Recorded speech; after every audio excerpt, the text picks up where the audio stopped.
বাজারের আগেই জাল নোট সন্দেহে গ্রেফতার যুবক। জাল নোট যেন পিছু ছাড়ছে না বসিরহাটের। পুলিশি তৎপরতায় একের পর এক গ্রেফতার ও জাল নোট উদ্ধার হচ্ছে বসিরহাট পুলিশ জেলা জুড়ে। এবার হাড়োয়া। উত্তর চব্বিশ পরগনা জেলার বসিরহাট মহকুমার হাড়োয়া থানার খাসপালান্দা গ্রাম পঞ্চায়েতের ঝাঁঝা এলাকা থেকে উদ্ধার জাল নোট। পুলিশ সূত্রে জানা গিয়েছে, রবিবার রাত 11:15 নাগাদ 20,000 টাকা নিয়ে পাচারের উদ্দেশ্যে বছর 36-এর সৈফুদ্দিন মোল্লা দাঁড়িয়েছিলেন ঝাঁঝা এলাকায়। তৎক্ষণাৎ গোপন সূত্রে খবর পেয়ে ঘটনাস্থলে হানা দেয় হাড়োয়া থানার পুলিশ। হাড়োয়া থানার ভারপ্রাপ্ত আধিকারিক প্রতাপ মোদক এবং পিসি অফিসার গৌতম নস্করের নেতৃত্বে চলে অপারেশন। তারপর শুরু হয় জিজ্ঞাসাবাদ। পুলিশের প্রাথমিক জেরাতেই ওই ব্যক্তি স্বীকার করে নেয় তার কাছ থেকে উদ্ধার হওয়া 20,000 টাকার নোট পুরোটাই জাল নোট।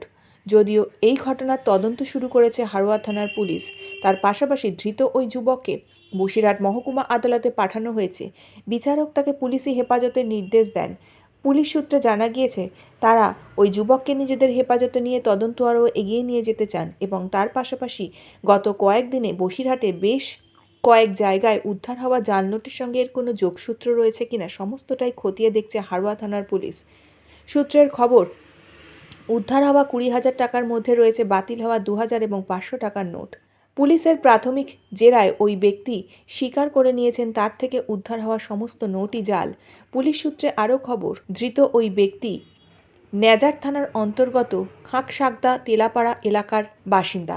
Bureau report, news 24।